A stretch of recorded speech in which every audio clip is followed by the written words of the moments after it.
하나님과 원수는 그냥 행위가 좀 부족하다 해서 원수다라고 이렇게 결정하지 않으십니다.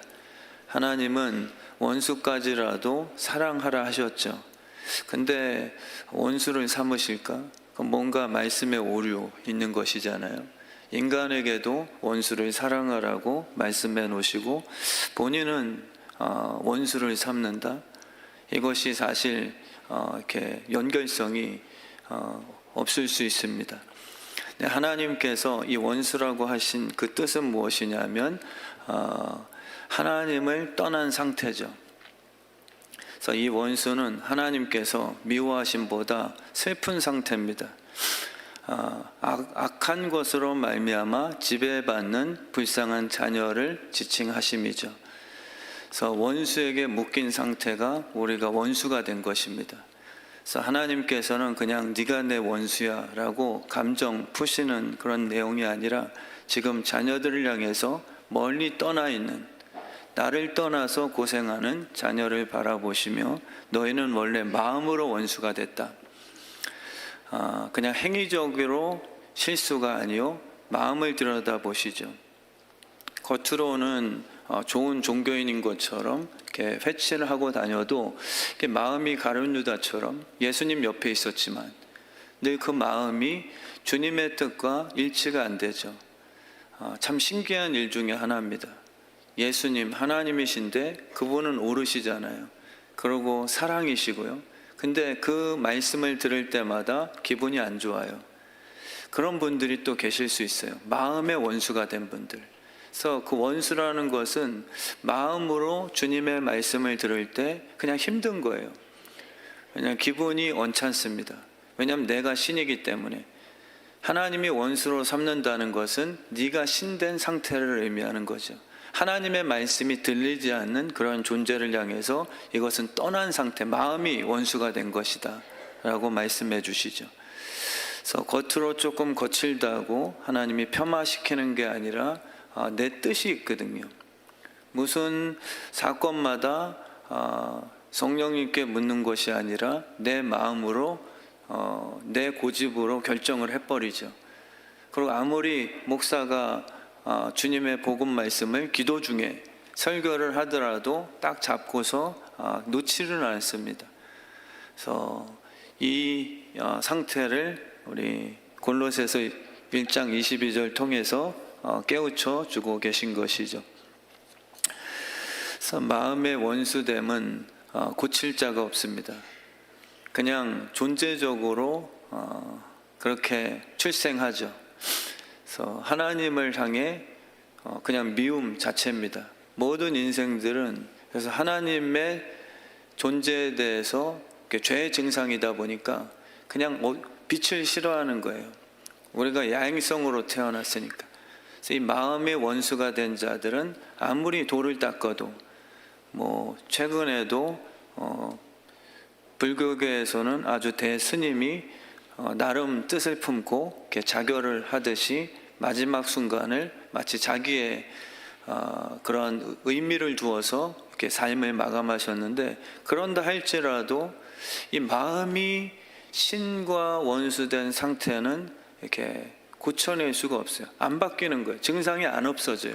그래서 정말 공고한 사람이죠.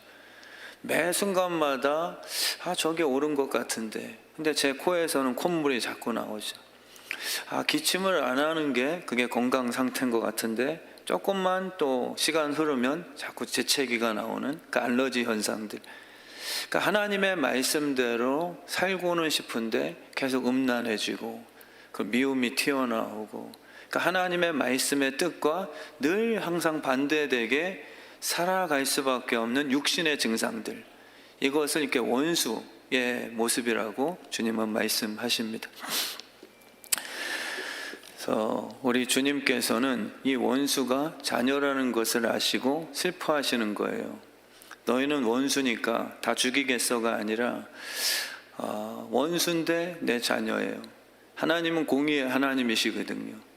그래서 하나님은 하신 말씀에 대해서 자녀라고 해서 편들어주면 그것은 사실 법적으로 쳤을 때는 그거는 그 재판장감이 될 수 없죠.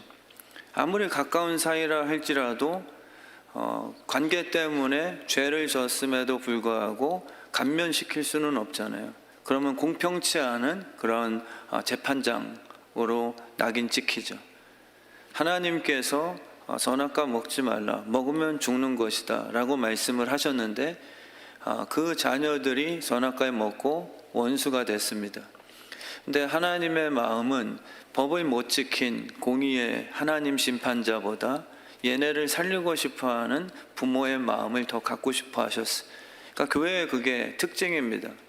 교회는 옳고 그름의 따짐보다 막 생활하자, 방종하게 살아도 괜찮다라는 뜻은 아니지만 교회의 정말 본질은 아비의 마음이에요. 그러니까 선생은 많지만 아비의 마음은 정말 찾기가 힘들구나. 왜냐하면 하나님께서 공의의 신으로 남아 계셔도 충분히 가능하죠. 그분께서 그냥 옳고 그름으로 사람 만들어 놓고 로봇 다루시듯이 하셔도 괜찮은 신이신데 그분이 아담과 하와를 창조하시고 그 아담과 하와가 선악과를 먹어서 돌이킬 수 없는 죄인 원수가 될 것이라는 것을 이미 아셨지만 그분은 이제 영광스러운 것을 만들어내고 싶어 하세요. 그 영광은 죄인된 자녀, 원수가 되어버린 그 자녀 위에서 본인이 육신이 되어 십자가로 향하는 그 플랜이에요. 그게 그분의 영광이거든요. 그래서 성경에 보시면 목자 없는 양 같다라고 주님이 그렇게 묘사하세요. 목자 없는 양을 바라보시면서 야, 나 없이 한번 니네가 성공하나 봐라. 나는 괘씸하고 뭔가 분에 찬 마음의 그 내용이 아닙니다. 나 없이 니네가 성공하나 봐라. 결국은 찾게 될 거야. 라는 그러한 인생의 마음이 아니세요. 내가 없으면 안 될 텐데죠. 우리 아들, 딸, 녀석들 저거 고집피네. 내가 없으면은 저 녀석들 고생할 텐데가 더 큰 거예요. 내가 없이 한번 잘 되나 봐라 라는 괘씸이 아니라 그 아이들이 부모님의 잔소리가 있어 깽깽대더라도 왜 자꾸 귀찮게 하세요라고 투정을 부릴지라도 부모님은 끝까지 거기에 반응치 않는 거죠. 뭐 사랑의 회초리는 될 수 있겠으나 본질적으로 자녀가 부모님을 거부한다 하여서 부모님의 더 큰 진심은 뭐냐면 그래도 너 안 떠날 거예요. 왜냐하면 네가 부모가 있어야지만 보호를 받을 수 있다는 그 배려심이죠. 그러니까 하나님은 그걸 가지신 거예요. 너희들이 또 배신하고 너희들이 또 우상숭배하고 그렇지만 내가 아빠가 됐잖아. 그러니까 너희의 평생에 나는 너희가 나를 어떻게 대우하든지 떠나지 않을 거야 라는 그 최후의 표현이 십자가로 증명하신 거예요. 나는 못 떠난다 너희를. 죽기까지 사랑한다 라고 표현을 해 주신 거죠. 그래서 목자 없는 양은 심판의 대상이 아니라 불쌍한 존재임을 우리에게 깨닫게 해주세요. 그래서 목사인 저에게도 그러한 율법주의 목사가 되면요, 저 장로님 잘라야 되겠네, 저 집사님 치리해서 그냥 교회 제적하자, 이렇게 될 수밖에 없어요. 근데 부모의 마음을 갖게 되면요, 목자 없는 양에 대해서 기다림이 시작되는 거죠. 그게 옳은 것은 아니지만 그렇게 사세요. 구원파처럼 천국은 갈 수 있을 겁니다. 그렇지는 않아요. 목자 없는 양이라 목자 없는 양들은요 꼴을 못 먹거든요. 그리고 기쁨이 제공받지를 못해요. 삶에 낙이 없어요. 우리 피조물들은 목자가 있어야 푸른 초장에 이끌어서서 쉼을 얻게 돼 있거든요. 물을 마셔야 갈증 해소되잖아요. 주님이 그렇게 창조하셨어요. 부인할 수가 없는 원리가 있단 말이에요. 조그만 밥알을 드셔야 힘을 얻잖아요. 밥심이라는 게 있잖아요. 안 먹고서 힘없는 사람이 어디 있습니까? 목사라 할지라도 식사를 안 하면 힘 빠지는 거예요. 신비주의로 나 밥 안 먹을 테니 힘 좀 주세요. 하나님은 그 원리를 안 택하세요. 영적으로도 똑같죠. 양들은 목자를 떠나서는 꼴을 먹을 수 없고 양의 탈을 쓴 일이 거짓된 싹권 목자가 와서 결국은 양고기에 이 탐을 내서 그들을 선한 목자인 척하나 결국은 나중에 다 팔아먹은 속셈인 것이죠. 그러니까 기쁨이 없는 거예요. 제가 성도님들을 봤을 때도 목자 있는 성도님들이 계세요. 힘들어도 오늘 말씀이 그래요. 사도 바울은 목자 없는 사울이었어요. 근데 주님이 바라보셨을 때는 불쌍했어요. 본인은 옳다고 생각해서 예수쟁이들을 막 핍박하고 하나님 잘 섬기는 율법주의였거든요. 그래서 자기만이 천국의 VIP인 줄 알았어요. 근데 주님께서 사울을 바라보셨을 때는 너무 불쌍했어요. 야, 저거 너무 허무하다. 저 녀석은 지금 100% 자기가 잘 산다고 하나님께 자기만 선민사상인데 저 예수쟁이들은 지옥 갈 거고 나는 당연히 천국인데 이렇게 착각을 하고 있는데 이 열심이 결국은 내가 심판자인데 예수 내가 심판자인데 그 심판자 대신을 주님이 보실 때 사울을 바라보면서 얼마나 불쌍했겠어요. 스스로도 속아버린 상태이니. 그러니까 주님은 목자 없는 양을 바라보실 때 불쌍하게 여기세요. 저도 목사로서 그 목자 마음을 지녀야 돼요. 어떤 분들은 목자가 계셔서 항상 괴로움 중에서도 기쁨을 찾으시죠. 예배드리는 그 뜨거움과 찬양과 기도가 목자가 있고 없고 간에는 큰 차이 있습니다. 성령님 목자가 계시고 안 계시고는 기도와 찬양, 예배의 자세, 그리고 관계적인 측면이라든지 이 마음에 술이 들어오는가 안 들어오는가는 이 증상으로 180도 다르잖아요. 그러니까 목자가 계신 분들은 불쌍하지 않아요. 사업이 망했어도 거짓말이 아닙니다. 안수기도를 하고 정말 큰일 닥쳐도 가만 보면 목자랑 동행하는 분들이 계세요. 시험 들지 않고 오히려 어려운 일 당했을 때 사망의 음침한 골짜기를 다닐지라도 해를 두려워하지 아니할 것은 목자 되신 주님께서 나와 함께 하신다는 그 증명자들이 있단 말이에요. 그분들은 안수하면 제가 정말 목사로서 행복하게 해주세요라는 사랑의 기도는 하지만 근본적인 염려는 없어요. 근데 어떤 분들은 목자 없는 분들이 계세요. 잘 나가는 것 같은데 술과 마약과 음란과 게임과 도박과 목자 없는 양들의 특징은요, 헤매고 다닌단 말이에요. 목자가 길을 제시하는 역할이거든요. 목자 없는 양들은 자기 각자의 소견대로 그렇게 헤매고 다니는 게 정상이 아니에요. 그거는 목자 없는 양이어서 정말 불쌍한 거예요. 목자 없는 양들의 특징은 어둡거든요. 그리고 항상 공격을 받아요. 그리고 세상에 나가서도 항상 전쟁 속에서 상처 입게 되어 있습니다. 그래서 우리 주님께서는 목자 없는 양들을 바라보시며 너무 슬프신 거예요. 이 땅에 오신 이유가 저런 형편없는 양들을 잡아다가 양꼬치 만들어 버려야 되겠다라는 그런 괘씸한 뜻이 아니라 목자 없는 양에 불쌍하니 내가 목자가 돼야지. 양꼬치 얘기 나왔다 그래서 갑자기 또 쩝쩝거리시는 분들도 가끔 보이시는 것 같은데. 그래서 우리 주님께서 정말 이 땅에 오신 이유는 우리에게 요구하심이 아니라 목자가 되어주셔야 목자가 있고 없고의 차이를 말씀하시는 거예요. 너희가 잘못했어라는 것보다 목자 없는 결과가 불쌍해 보이셔서 내가 그들과 함께해야 이 불쌍한 양들이 결국은 푸른 초장의 꼴을 먹으며 행복할 수 있겠구나라고 자기의 존재에 함께하는 그 기쁨을 지금 품고서 이 땅에 오신 거죠. 그러니까 교회는 목자가 함께 계시냐 안 계시냐, 누굴 바라보고 특별히 더 나쁘다라고 정죄할 수 없어요. 사울도 역시 나도 목자 없는 양이었을 때는 똑같이 더 나는 죄수 중에 죄수였다라고 그는 고백하고 있잖아요.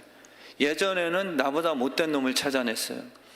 근데 목자를 만나고 나니까 목자 없는 증상이었구나. 목자 없는 불쌍한 양들끼리 아닌 척하는 거, 있는 척하는 거, 그게 사울이었어요. 목자가 없는 그 비참함인데 그것에 대한 갈급증이 아니라 목자가 되어주세요라고 기도한 게 아니라 목자가 없는 것을 메꾸는 거예요. 다른 사람들에게 열등감 갖고 싶지 않아서 자기 스스로가 회칠하고 나는 불쌍한 사람이 아니야, 나는 하나님이 날 사랑하는 사람이야, 애를 써봤는데 그리고 남들은 나보다 율법적으로 조금 부족하면 저 목자 없는 양 같으니라고 이렇게 정죄까지 했어요. 근데 주님께서는 목자가 있고 없고가의 증상일 뿐이지 너의 행위로서 내가 그거를 속지 않을 거야. 그러니까 결국 복음은 뭐냐면 주님이 계시냐 주님이 계시지 않냐의 그런 놀라운 싸움이에요. 우리는 다 똑같이 연약해요. 그래서 목사님 저도요, 성도님들 바라봤을 때 이 예수의 심장 가져야 돼요. 정죄가 아니라 주님 목자 없는 양이라 불쌍히 여겨주시고 아직 깨닫지 못하니 주님께서 찾아가 주세요. 시기의 문제일 뿐이지 변화됩니다. 주님을 만난 자들이 어떻게 변화 안 되겠어요? 술도 억지로라도 먹여놓으면 억지로 먹었다고 취하지 않습니까? 성분이 취하게 만드는 거죠. 주님은 억지로는 아니지만 술 취함보다 성령의 취함은 더 100% 확실한 복음의 사건이에요. 그래서 우리 교회를 통해서 주님께서 오신 거죠. 지금 목자 없는 양 같은 성도님들이 계시긴 한단 말이에요. 제 기도는 그거예요. 주님 불쌍하게 봐주시고 목사인 제 눈동자도 주님 바라보듯이 똑같이 불쌍히 여기는 심장 주세요. 이 사꾼 같은 종교인의 심장을 가지면 자꾸 구별하고 싶어요. 사울처럼. 저분 요번에 높은 직위 줘야지. 종교 사업을 하기에는 저분이 딱 열심 줬네. 목자의 마음을 갖지 않으면 저는 이 분별이 제 이 사악한 눈동자가 된단 말이에요. 근데 목자의 눈동자가 되면 불쌍히 여겨요. 하나님 제발 목자 되어주세요. 그래서 주님께서는 목자를 떠난 나사로를 바라보시며 불쌍히 여겨 눈물을 흘리셨어요. 지금 그 눈물을 이 예배 통해서 발견하시면 좋겠습니다. 지금 여기 앉아 계시지만 혹시 목자 없는 양처럼 삶 속에서는 어둠 속의 노예처럼 끌려다니는 인생들 있을 수 있거든요. 근데 주님께서는 그걸 슬퍼하시는 거예요. 왜 죄졌냐? 왜 이렇게 자꾸 내 말 안 들어? 라는 그것보다 악에게 끌려다니며 악이 주려고 하는 최종 그의 목표는 우는 사자처럼 여러분들을 삼키려고 하는 마귀의 목표는요, 괴롭힘이에요. 그냥 종교적으로 생각하면 왜 저 집사님이 장로님이나 돼서 저렇게 형편없게 자꾸 저렇게 죄짓지라는 평가가 아니라 주님의 마음은 뭐냐 하면 이 내 자녀들을 결국 죽게 만들고 나사로의 그 무덤 앞에서 주님도 울 수밖에 없는 악의 세력에 붙들려서 나는 생명을 주고 싶어 하는데 이 마귀는 항상 괴롭힌단 말이에요. 염려 근심을 주고요. 목자 없는 양들의 특징은요, 항상 미움으로 가득 차요. 주님은 사랑하라 뭐 이렇게 해서 왜 사랑 안 해 이 자식아 막 때리려고 하는 정죄가 아니에요. 내 자녀가 어떻게 평생 저렇게 미워하면서 속에 암덩어리처럼 달고 다니면서 저렇게 살 수 있을까? 라는 그 불쌍한 자녀를 바라보시면서 십자가를 지신 거예요. 아니면은 주님께서 그냥 자기의 힘을 갖고서 마귀나 쫓게 하고 다니며 내 뜻에 안 맞는 자들은 처리하고 다니시면 되는 신이시잖아요. 근데 십자가라고 하는 것을 잘 생각하시면 그 의도가 아닌 거예요. 주님이 바라보시는 진짜 뜻은 무엇이냐면 이 죄 때문에 악 때문에 내 자녀들이 고생하며 행복하지 못하게 사는 그 모습을 바라보시고 도저히 참을 수 없어서 회복하는 솔루션을 만드신 것이 바로 십자가의 보혈이에요. 그래서 정말 여러분과 저는요, 주님 바라보셨을 때 생명으로 사셔야 돼요. 기쁘세요? 자녀들이 만약에 계속 골방에 들어가서 술 먹고 중독되고 그냥 또 학교 가면 왕따 당하고 악한 무리들에 의해서 침뱉음 당하고 성폭행 당하고 열 안 받으세요? 하나님의 이 분노는 뭐냐 하면 그냥 그 마귀의 바이러스가 아니라 하나님은 영향 안 받으세요. 하나님은 죄 때문에 영향을 안 받으시는 스스로가 기쁨이 충만한 신이시잖아요. 근데 왜 십자가를 주님께서 계획하셨는가? 내 자녀가 학교에서 아빠도 모르는 사이에 CCTV에 찍혔는데 얘가 성폭행 당하고 그 학교 친구들에게 맨날 가서 그냥 구타당하고 집에 오면은 입 뻑 닫고 있으면서 짜증을 내는 모습만 보고 왜 이렇게 아빠 말 안 듣냐라는 율법적인 것만 계속 우리가 강조한다면 나중에 알고 보면 안 슬프시냐는 거예요. 주님께서는 그걸 보시는 거예요. 그냥 우리의 증상을 바라보고서 이 녀석아 왜 이렇게 그냥 율법적으로 완성도가 연약하냐라고 행위만 집중하시는 게 아니라 죄 때문에 어쩔 수 없이 괴롭힘을 당해서 짜증나고 염려 근심이 나오며 미워할 수밖에 없고 순간적으로 조절이 안 되고 공황장애 걸리고, 저도 역시 목사인데 죄 때문에 연약한 육신 때문에 고생하는 것을 주님께서 그걸 슬퍼하신단 말이에요. 그래서 그것을 짊어지시고 예수 그리스도께서 십자가를 지시고 다 이루신 기쁨인 거예요. 그래서 목자 없는 양들은요, 주님께서 진짜 슬퍼하셔서 그걸 찾고 다니시는 거예요. 내가 목자가 돼줄게를 설득하세요. 너 잘못했지를 먼저 묻지 않으세요. 베드로가 목자 없는 양이 되다 보니까 배신하잖아요. 얼마나 유치하고 그렇게 떵떵거렸던 베드로의 입술이 얼마나 초라해집니까? 저희 모습 같지 않으세요? 근데 그걸 갖고 주님께서 야, 이 나쁜 자식, 그렇게 안 떠난다고 결심해 놓고서 소녀 앞에서 그딴 짓 하냐? 이게 아니라 너 목자 없으면 당연히 소녀 앞에서도 나 스승 배신해, 너 또 음란해, 막 뜨거운 것 같지만 목자 없는 양으로 되면 너는 또 배신할 거야. 주님께서 찾아가신 이유는요, 따지기 위함이 아니라 목자가 되어주시기 위함이에요. 그래서 오늘 이 예배를 통해서도요, 주님께서 우리 한 분 한 분들에게 목자를 찾아 헤매세요. 사도 바울은 거기에 동참한 거고, 예전에는 율법의 합격이냐 불합격이냐를 따져서 죽일 자, 살릴 자, 복받을 자, 저주받을 자를 자기의 심판 기준으로 그렇게 정했다면, 다메섹에서 예수 그리스도의 자기를 찾아오심, 나 같은 죄인을 목자가 되어주시기로 결정하셔서 십자가를 지시고, 왜냐하면 그분이 나타나시면 우리들의 죄의 심장은 밀어내게 돼 있거든요. 우리 죄는 바울처럼 사울처럼 똑같이 예수쟁이들이 미워요. 그 복음이 싫은 거예요. 우리 교인 중에서도 그런 전상이 있는 분들이 있고, 저도 그 과정을 겪었어요. 그냥 기복적인 건 너무 좋은데 진짜 복음을 전하는 목사님이 수련회 이런 데 오면은 저거 뭐 도움도 안 되는 거 재미없네 이랬던 자가 저예요.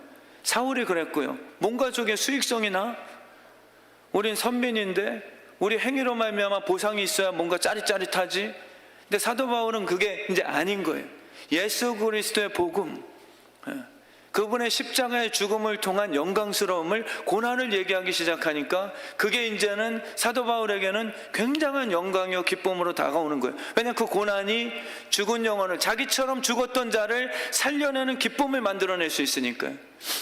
그냥 육신들에게 율법 요거 좀 잘 지켜다가 돈 좀 더 하나님으로부터 그 투자한 거 더 많이 받아라, 이게 이제 사울의 율법주의였는데 이젠 다른 기쁨이 시작된 거예요. 자기처럼 예수를 만났을 때 진짜 내가 지체였구나, 근데 이제는 생명을 얻었구나라는 존재적인 기쁨을 얻게 되니까 이제 사도 바울은 그것을 위해서 복음의 일꾼이 되기로 결정을 한 거죠. 예수님은 나사로 앞에서 그래서 슬퍼 우셨어요. 그 잠든 모습이 수면이 아니라 사망의 권세 때문에 썩는 냄새가 나거든요. 내 자녀의 몸에서 썩는 냄새가 나요. 하나님이 못 견뎌 하시는 거예요. 차라리 내가 십자가에 올라 내가 썩을게, 3일 동안 부패될게.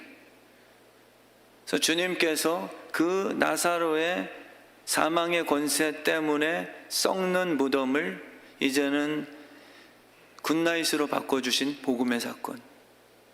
여러분들 죄 때문에 실수하시죠? 의도적인 게 아니라 여러분의 죄 때문에 저도 똑같이 실수하며 살아요. 예수를 믿었다고 완벽을 요구하시는 분이 아니라 성령님과 늘 동행하는 것을 우리에게 요구하세요. 그래서 거기에 회개라는 것을 포함시켜 주신 거예요. 동행의 아름다운 열매 중 하나가 깨닫고 회개하는 은혜예요.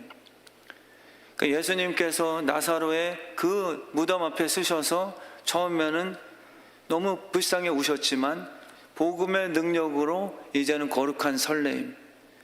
아이가 피곤한데 한숨 자고 일어나라 하는 게 슬픔이 아닌 것처럼, 아이가 자고 내일 아침에 일어나면 굿모닝이 될 수 있잖아요. 아유, 이 녀석 자기 전에는 그렇게 쨍쨍대더니만 한숨 자고 일어나니까 본인은 한 게 없어요. 근데 그 수면을 통해서 놀랍게 얼굴이 더 편안해졌단 말이에요. 그게 복음의 역사거든요. 우리 주님께서 정말 지치고 무겁고 수고하고 짐진 자들, 아무리 열심을 내도 결과가 사망의 권세에서 벗어날 수가 없어요. 모든 인생이 다 그렇게 짐진 자들이에요. 그래서 결국은 다 썩습니다. 굿모닝이 나올 수가 없어요. 밤이 지나고 아침이 와야 되는데 이 밤이 그냥 결론이에요. 영원토록 어두운 지옥불이죠. 거기서 주님께서는 이제는 기쁨의 복음을 선포하신 거예요. 굿나잇 해라. 너희의 죄 때문에 연약한 것을 주님께서는 오히려 내가 쉼이 되어줄게. 회개해. 그럼 오히려 베드로가 배신하여 형편없는 수제자 이후에 주님의 은혜로 깨어나고 보니까 이제는 굿모닝이 되어서 예수님을 위해서 누가 시키지 않았더라도 본인이 거꾸로 십자가를 질 수 있는 기쁨의 사도로 바뀐 것처럼, 이 예배를 통해서도 그 역사가 나타납니다. 이 자리에 혹시라도 한 주간 동안 죄 가운데 죽음처럼 사망의 음침한 골짜기를 걸으신 분 계세요? 주님의 복음은 그거예요. 오늘 목자 없는 양이어서 내가 슬프다. 그냥 종교적으로 왜 그 죄 졌어? 이거 따지러 오신 분이 아니세요. 방종하게가 아니라 그만큼 슬퍼하신단 말이에요. 우리 마음속에 그 양심의 눈물로서 자꾸 가책을 느끼게 하세요. 그리고 내 자녀가 귀신 더러운 죄악으로부터 묶여다가 또 흔들렸구나 라는 그 모습에 주님은 슬퍼하신단 말이에요. 그냥 죄 졌어 라고 해서 쳐버리고 싶은 분이 아니라 죄의 영향력에 의해서 또 흔들린, 영향받은 내 자녀를 보면서 눈물을 흘리세요. 그리고 본인이 십자가를 져서 회개하는 동시에 굿모닝을 만들어 주시는 거죠. 그 은혜가 오늘 이 예배 가운데 있게 해주실 줄 믿습니다. 그래서 생명 떠난 자녀의 모습, 그러나 이제는 침대 위에 취침하러 간 자녀의 모습, 이게 우리의 특권이죠. 주님 안에 품에, 어미 품에 안긴 아이처럼요. 주님의 은혜의 수면 자고 일어나면, 진짜 잘하는 말씀은 아니고요, 예배 시간에 그 은혜 속에 품을 품고 일어나면 정말 상쾌함과 회복의 능력을 꼭 경험하시는 성도님들 되시길 축원합니다. 시간이 21절 한 절 했는데 9시보다 좀 많이 흘렀어요. 그래서 24절로 바로 넘어가겠습니다. 일부 예배 영상 보시면 그 앞부분 같이 나오니까 24절 말씀에 보시면 나는 이제 너희를 위하여 받는 괴로움을 기뻐한다.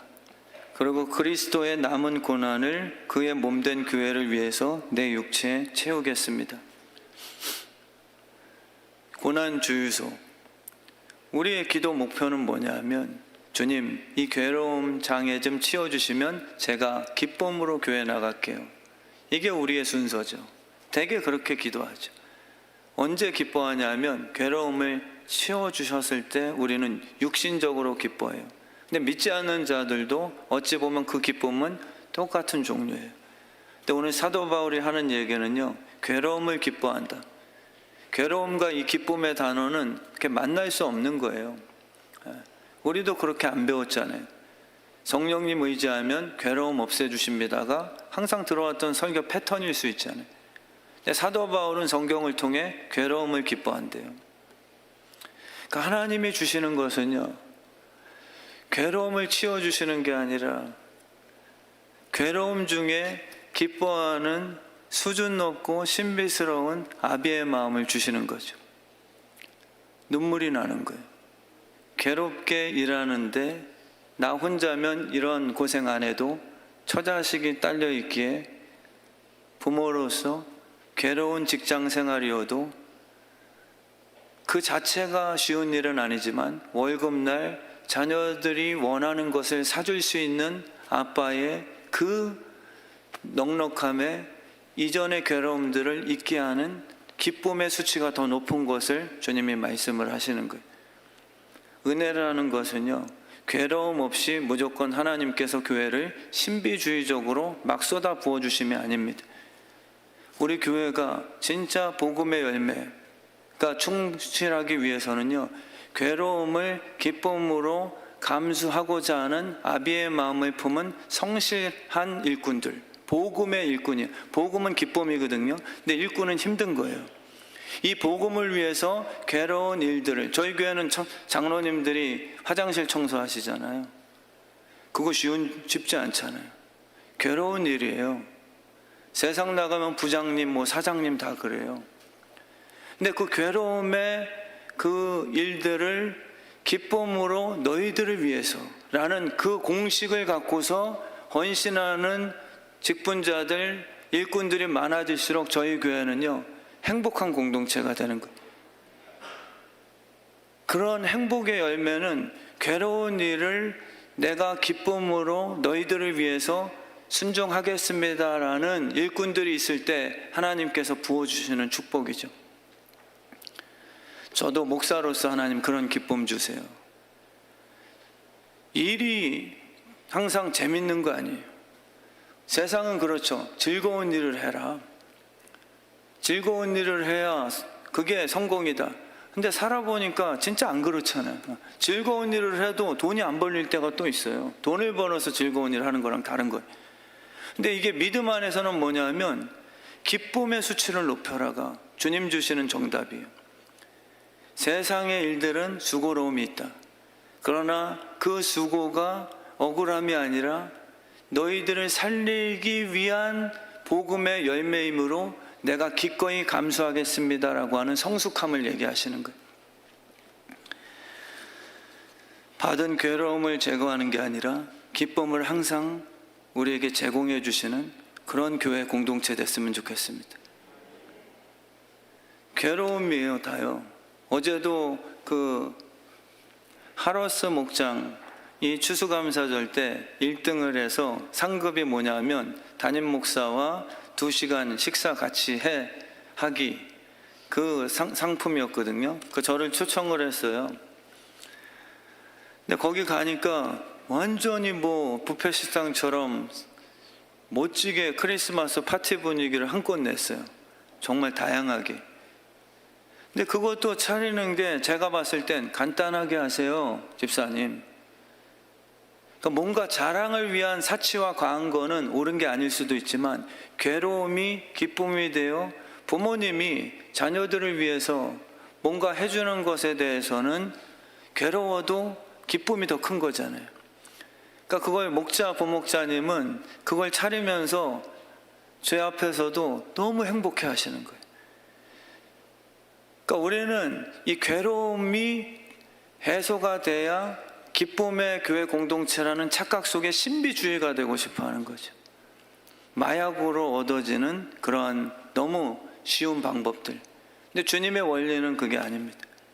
괴롭지만 목원들을 위해서 기꺼이 기쁨으로 헌신하는 땀방울이 있을 때 그 안에 바로 생명의 그런 변화들이 일어나게 해주시는 그 원리예요. 저도 새벽 기도가 어떤 분들은 너무 야속하게도 목사님은 새벽 기도가 체질이시고 목사님은 주님께 특별히 부르심을 받았으니까 새벽에 일어날 때 천사가 바로바로 깨워주시는 거죠. 이런 지옥 갈 얘기를 하시는 분들도 계세요. 진짜 괴롭거든요. 아침에 일어날 때 진짜 오늘은 좀 이동영 목사님 부탁할까? 이런 생각이 들어요. 근데 제 마음속에 육신이 더 건강해져서 새벽 기도를 옛날보다 더 잘 깨는 그러한 괴로움 없는 마치 마약 맞은 것 같은 새벽 운동이 아니에요. 기쁨의 수치를 더 높여주셨어요. 육신이 피곤하더라도 이 괴로운 이 봉사를 기쁨으로 이겨내보는 거예요. 그러면 그 안에서 하나님이 약속하신 부활의 열매들이 맺히는 것으로 점점 기대 수치를 높이는 거죠. 그런 하나님의 인도하심이거든요. 그거 없이 절대 아름다운 열매 맺을 수 없어요. 교회가 지금 뭔가 막 외치는데 열매가 안 나잖아요. 그러니까 주님께서 말씀하시는 것은 복음의 그 음성을 듣고서 순종하는 곳에 열매가 있다고 말씀을 해주시는 거죠. 너희를 위하여 받는 괴로움을 기뻐하고 그리스도의 남은 고난을. 주님께서 뭔가 미흡했나? 이렇게 또 이 구절을 해석하는 그러한 율법주의 성향의 목사님들도 계세요. 봐라, 주님이 뭔가 부족하게 이루어 놓으시고 남은 구원은 우리에게 채우라고 그렇게 명하시지 않았냐? 라고 얘기하시지만 아니잖아요. 주님은 단 한 번의 십자가 지심으로 다 이루었다라고 분명히 얘기하셨어요. 그럼 이 말씀은 무슨 뜻이냐면 주님이 다 이루어 놓으셨고 한 명도 주님은 하나님 아버지께서 내게 허락하신 자녀를 잊어버리지 않을 거라는 그분의 결단이 있으시단 말이에요.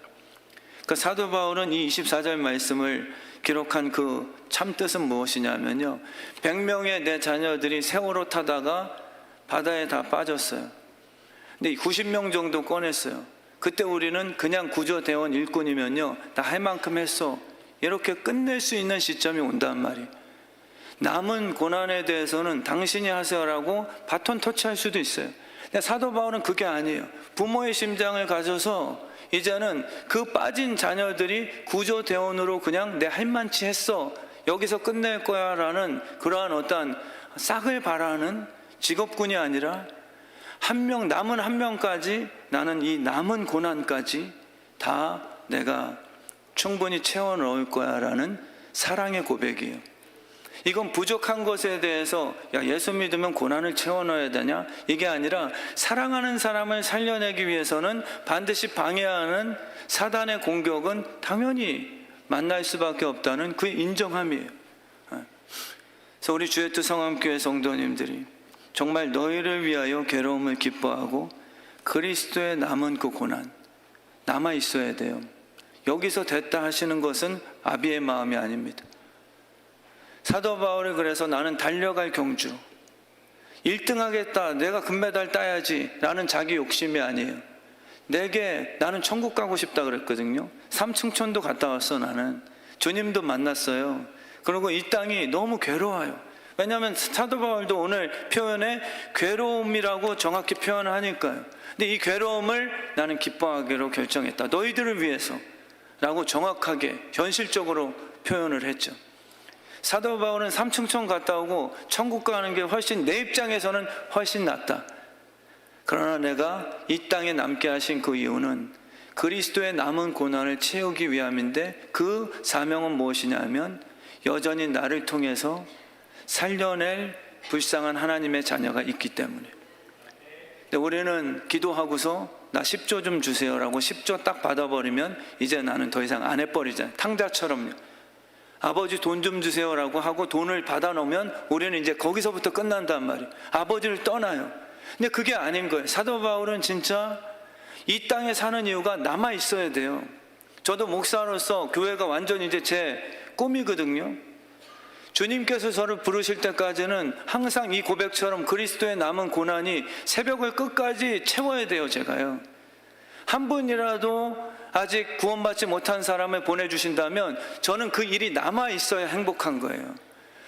아버지 70 정도니까 은퇴하는데 여기서 멈출게요, 이게 아니라 더 살라고 하시는 세월까지 주님 아직 남아있는 고난을 제가 채울 수 있도록 이 심장이 변질되지 않게 해주세요. 이 남아있는 사명이 있어야 교회는 교회다워지는 거예요. 근데 많은 분들이 지금 구경꾼으로 있는 거예요. 남아있는 사명이 없으면 예수 심장 아니에요.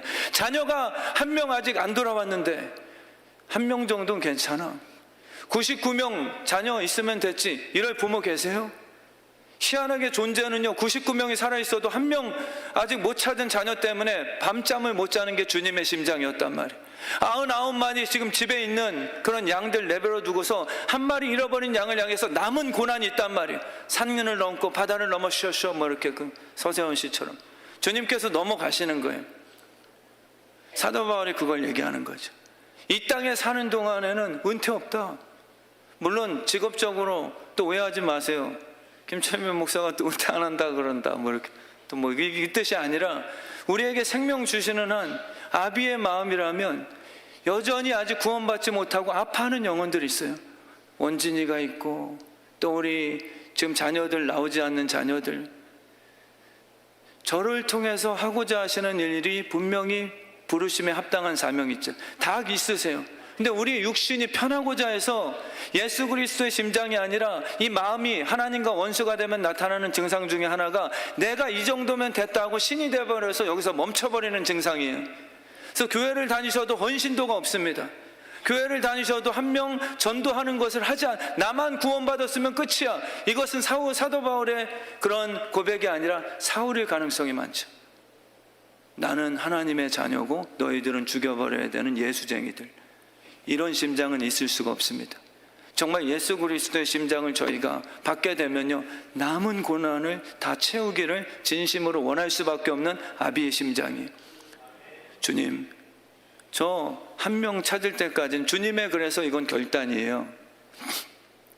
아직 미완성이다라는 십자가에 대한 이런 미흡성이 아니라 다 이뤄 놓으셨으나 반드시 이 시기적인 문제예요. 이 타이밍의 문제예요. 그리고 주님께서는 단 한 명이더라도 다 찾을 때까지는 내가 이 경주를 멈추지 않을 거야. 이 마음을 사도 바울에게 똑같이 줘버리신 거예요. 우리 교회가 그렇게 됐으면 좋겠습니다. 연세 드신 분들은 나름대로 육신이 좀 불편하시나 성령님의 도우심으로 끝까지 달리시는 거예요. 아직 남은 사명들이 있어요. 그 뜨거움을 끝까지 우리 교회가 주님의 영광 위에서 올려드릴 수 있는, 정말 사도 바울을 본받고 닮을 수 있는 그런 교회가 되길 진심으로 축원합니다.